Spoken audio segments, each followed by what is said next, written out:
ஐயா நம்ம ஸ்ட்ரென்த் என்னன்னு தெரிஞ்சுக்கிட்டு அதை யூஸ் பண்ணி நாம வாழ்க்கையில ஜெயிக்கணுங்கய்யா. நல்லா புரிஞ்சுக்கோங்க. பாரதம் சனாதன ஹிந்து சிவிலைசேஷனை அடிப்படையா கொண்டது. கொஞ்சம் புரிஞ்சுக்கோங்க. அதாவது உண்மையிலங்கய்யா, நீங்க அப்படிங்கிறது உங்க பீயிங், அதான் நிஜம். நீங்க சொசைட்டில உங்களை காட்டிக்கிறீங்களே, உங்க பிராண்ட் சோசியல் மீடியால போட்டுக்கிறீங்களே, அது நீங்க உங்களை பத்தி பில்ட் பண்ணிக்கிற பிராண்ட். பிராண்டுக்கும் நிஜத்துக்கும் பல நேரத்துல சம்பந்தமே இல்லைன்றது உங்களுக்கு தெரியும். பிராண்டுக்காக சில நேரத்துல நிஜத்தை அழிக்கிறீங்க அப்படிங்கிறது உங்களுக்கு தெரியும். அதே மாதிரிதாங்க. கொஞ்சம் நல்லா புரிஞ்சுக்கோங்க. சனாதன ஹிந்து சிவிலைசேஷன் தான் இந்தியாவோட நிஜம். ரியாலிட்டி என்னன்னா, பாரதத்தோட ரியாலிட்டி சனாதன ஹிந்து சிவிலைசேஷன். நான் பாரதம்னு சொல்றது வந்து காந்தஹார்ல இருந்து கம்போடியா வரை 56 தேசங்களையும், மகாபாரதத்தை சொல்ற 56 தேசங்கள், காந்தஹார்ல இருந்து கம்போடியா வரை, கைலாசத்திலிருந்து ஸ்ரீலங்கா வரை, இந்த வடக்கு தெற்கா கைலாசத்திலிருந்து ஸ்ரீலங்கா வரை, கிழக்கு மேற்கா ஆப்கானிஸ்தான் கந்தஹார்ல இருந்து இந்த கம்போஜ தேசம் வரை, இதுதான் பாரதம்னு சொல்றேன். பாரதத்துல இந்து சிவிலைசேஷன் தான் ரியாலிட்டிங்கயா. இந்தியா, பாகிஸ்தான், பங்களாதேஷ் இதெல்லாம் வந்து பொலிட்டிக்கல் பிராண்டு. இந்த நாடுகள்லாம் பொலிட்டிக்கல் பிராண்டு. அது இப்ப 1947 உருவாச்சு.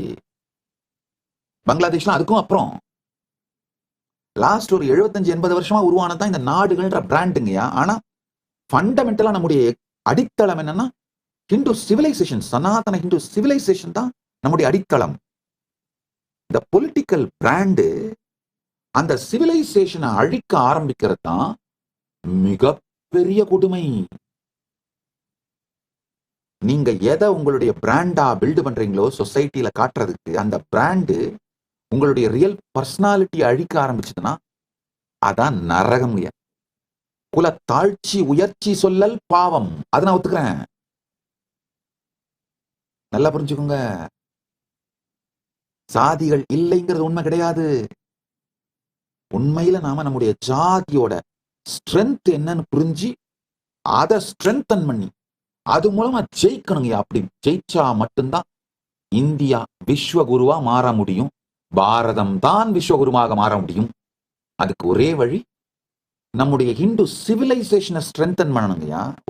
சமூகத்தாலும் சட்டதிட்டங்களாலும் ஒவ்வொரு நிலைமையிலையும், அதாவது எக்ஸிகியூட்டிவ்ஸ், லெஜிஸ்லேச்சர், ஜுடிஷியரி, மீடியா அத்தனையுமே ஹிந்து சிவிலைசேஷனை ஸ்ட்ரென்தன் பண்ணா, நம்ம சிவிலைசேஷன்ல இன்ஹெரிட் பண்ணிருக்கிற நாலேஜ் ஸ்ட்ரென்தன் பண்ணா, அதை ரீடிஸ்கவர் பண்ணா, அதை நம்ம யூஸ் பண்ணணும், அதோட அட்வான்டேஜஸ் யூஸ் பண்ணோம்னா, நெக்ஸ்ட் லெவலுக்கு எடுத்துட்டு போனோம்னா, அடுத்த 25 ஆண்டுகளுக்குள் 2047க்குள்ள, 25 வருஷம் கூட தேவையில்லை, 2047 நம்ம விஸ்வகுரு ஆயிடுவோம்.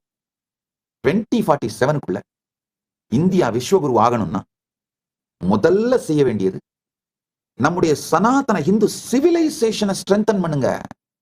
நம்முடைய நிஜமா நாம வந்து சனாதன ஹிந்து சிவிலைசேஷன் தாங்கயா.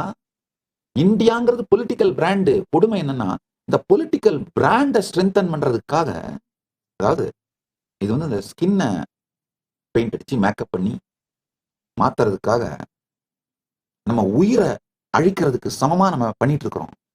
இந்தியாங்கிற பொலிட்டிக்கல் பிராண்டை ஸ்ட்ரென்தன் பண்றதுக்காக சனாதன ஹிந்து தர்மங்கிற சிவிலைசேஷன் அழிச்சிட்டு இருக்கோங்கயா. இந்த நான்கும், லெஜிஸ்லேச்சர், எக்ஸிகியூட்டிவ், ஜுடிஷியரி, மீடியா, இந்த நான்கும் சனாதன ஹிந்து சிவிலைசேஷனை ஸ்ட்ரென்தன் பண்ணா நம்ம இந்தியாவோட சயின்ஸ் ஃபீல்டு எப்படி வேலை செய்யணும்னாங்க, நம்முடைய ஸ்ட்ரென்த் என்னென்ன அதை எப்படி நெக்ஸ்ட் லெவலுக்கு எடுத்துட்டு போய் எக்ஸல் பண்றது, அந்த லைன்ல தான் நாம நம்முடைய எனர்ஜியை போடணும். அதை விட்டுட்டு வெஸ்ட் கொடுக்குற மோல்டுல நாம போகணும்னா, ஐயா அந்த மோல்டை நம்ம அடாப்ட் பண்ணிட்ட உடனே நம்ம ஃபெயிலியருங்க. ஏன்னா எப்படியா இருந்தாலும் அவன் கொடுக்குற மோல்ட்ல அவன் தான் அட்வான்ஸ்டா இருப்பான். அவன் வைக்கிற ஸ்கேல்ல அவன் எதுல அட்வான்ஸ்டா இருக்கணும், அதை ஸ்கேலை வச்சுதான் நம்மளுக்கு கற்றுக் கொடுப்பான். அவன் ஸ்கேலை எடுத்துக்கிட்டாலும் சரி, அவன் மோல்டை எடுத்துக்கிட்டாலும் சரி, நாசமா போகும். அதுல சந்தேகமே இல்லை.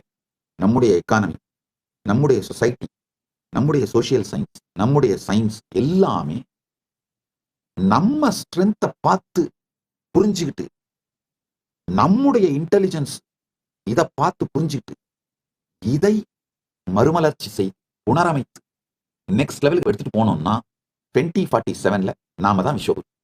இந்த கோத்ரா சிஸ்டம், இந்த லீனியேஜ் இன்டெலிஜென்ஸ் இருக்கு பாருங்க, அது நம்முடைய ஹிந்து மாடல்ங்க. நம்முடைய பிரைமால் எமோஷன்ஸ்ங்க பயாலாஜிக்கலி ஏன்ஷியன்ட். நம்முடைய பிரைமால் எமோஷன்ஸ் பயாலாஜிக்கலி ஏன்ஷியன்ட், அதாவது நம்ம முன்னோர்கள்ட்ட இருந்து வருது. நியூரோ சயின்ஸ் ரொம்ப தெளிவா ஃபுல்லி இட் அக்ரீஸ், ஏத்துக்குதுங்க. நம்முடைய primal emotions are biologically ancient. It predates to your birth. உங்கள் பிறப்புக்கு முன்பாகவே. அப்படின்னா என்ன அர்த்தம்? உங்க முன்னோர்கள்ட்ட இருந்து வருது. ரெப்டிலியன் பிரெயின் சர்வைவல் இன்ஸ்டிங்க்ட் ஆகட்டும், ஹங்கர், அக்ரெஷன், டெரிட்டோரியல் பிஹேவியர், இது எல்லாமே முன்னோர்கள்ட்ட இருந்து வர்றதுங்கய்யா. மேமலியன் பிரெயினோட emotional bonding, attachment, social behaviours, mammalian brain தான் நம்முடைய emotional bonding, attachment, social behaviour இதெல்லாம் கவர்ன் பண்ணுதுங்கய்யா. இந்த சத்தியங்கள் ஒன்னொன்னையும் புரிஞ்சுக்கும் பொழுது எனக்குள்ள அளவில்லாத நன்றி அண்ணாமலையான் மேலையும், திருவண்ணாமலையில நான் வளர்ந்த அந்த ஈகோ சிஸ்டம் மேலையும், அந்த ஈகோ சிஸ்டத்தோட பாகமா இருந்த ஒருத்தர் மேலையும் வருதுங்க.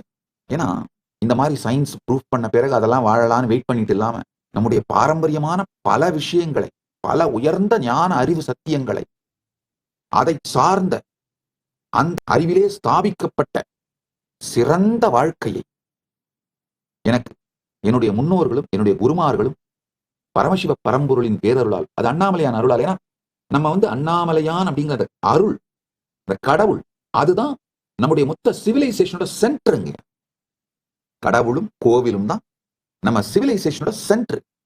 காந்தாரம் முதல் காம்போஜம் வரை, கைலாசம் முதல் இலங்கை வரை, தென்னிலங்கை வரை, மொத்தமா பாத்தீங்கன்னா இந்த 56 தேசங்களையும் மகாபாரதம் காட்டின டைம்ல அந்த 56 தேசம் தான் டாக்குமெண்ட் ஆகுது. இந்த இஸ்லாமிய தீவிரவாதிகளும் கிறிஸ்தவ கொடுங்கோலர்களும் உருவாகி உலகம் முழுக்க பரவறதுக்கு முன்னாடி வரைக்கும் இந்த 56 தேசங்கள் தான் சனாதன இந்து சிவிலைசேஷனல் நேஷனா இருந்தது. இந்த 56 தேசத்தையுமே எடுத்து பாருங்க, ஒவ்வொரு சமஸ்தானமுமே ஒரு ஆலயத்தை அடிப்படையா வச்சுதான் உருவாகி இருக்கு. நல்ல வேளையா பரமசிவன் அருளால் அந்த கோயில் பெருங்குடியில் அவன் திருவடியில் பிறந்தோம், வழி வழியாக மாதுருபாகனுக்கே அடிமை செய்கின்ற குலத்துல பிறந்து அந்த வழக்கங்களை கற்றுக்கொண்டு அந்த வாழ்க்கை முறையை உள்வாங்கி வாழ்வது எத்துணை பெரிய புண்ணியம். ஆப்பா! காரணம் என்னன்னா, time tested, fool proof, best response mechanism, நம்மள நாமளே ஹேண்டில் பண்ணிக்கிறது, இது எத்தனையும் இன்ஹெரிட்டன்ஸா வந்துருது. வந்த பிறகு இங்க நம்ம பிறந்த பிறகும் நம்முடைய ரெஸ்பான்ஸ்லயும் ஏதாவது கொஞ்சம் தடுமாறணும் இல்ல ட்ராக் மாறணும்னா உடனே அந்த வாழ்க்கை முறை லைஃப் ஸ்டைலால அதை அலைன் பண்ணிடுறாங்க. அந்த ஈகோ சிஸ்டம் அலைன் பண்ணிடுது. இந்த neo cortex reasoning, abstract thinking, higher cognition இதெல்லாம் அட்மினிஸ்டர் பண்ணுது.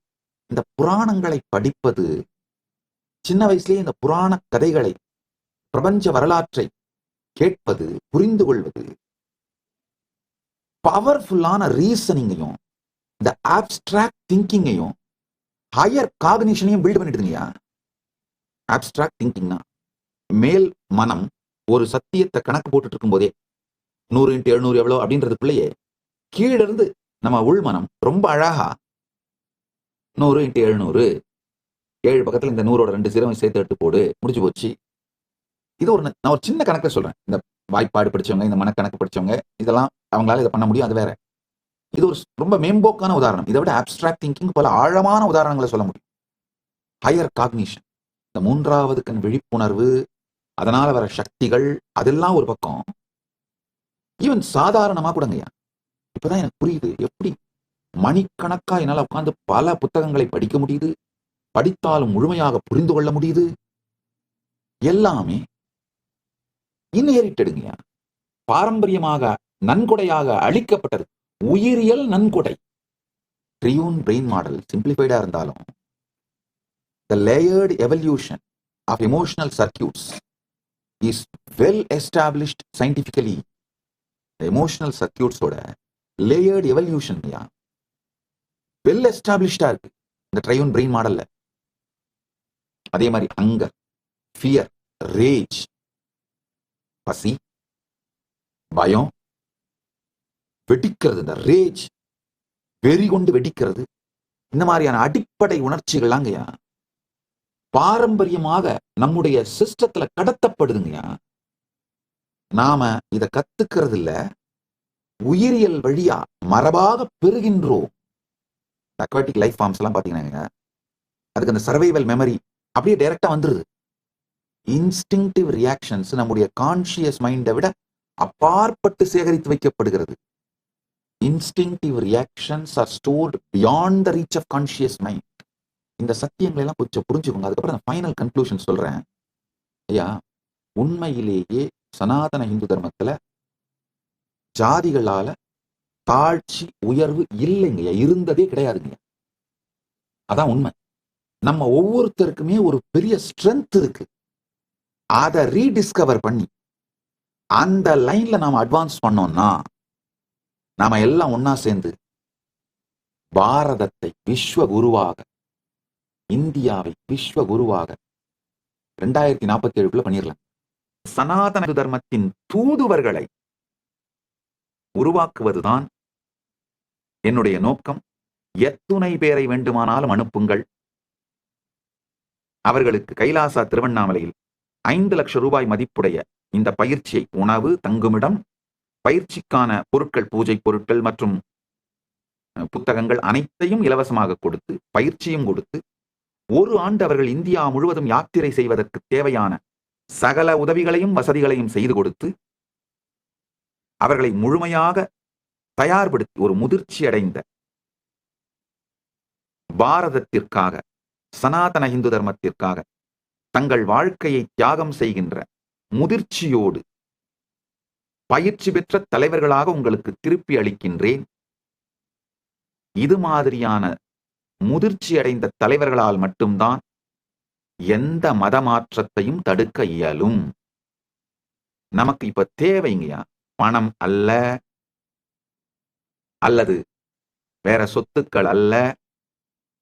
சனாதன இந்து தர்மத்தை வாழ்ந்து மற்றவர்களை வாழ வைப்பதற்கு தயாராக இருக்கின்ற உற்சாகமுடைய, உத்வேகமுடைய மக்கள்தான். ஆணோ பெண்ணோ இளைஞரோ முதியவரோ எந்த நிலையில இருந்தாலும் பரவாயில்ல, அனுப்புங்க. பயிற்சி கொடுத்து அவர்களை தலைவர்களாக மாற்றி உங்களுக்கு திருப்பி அளிக்கின்றேன்.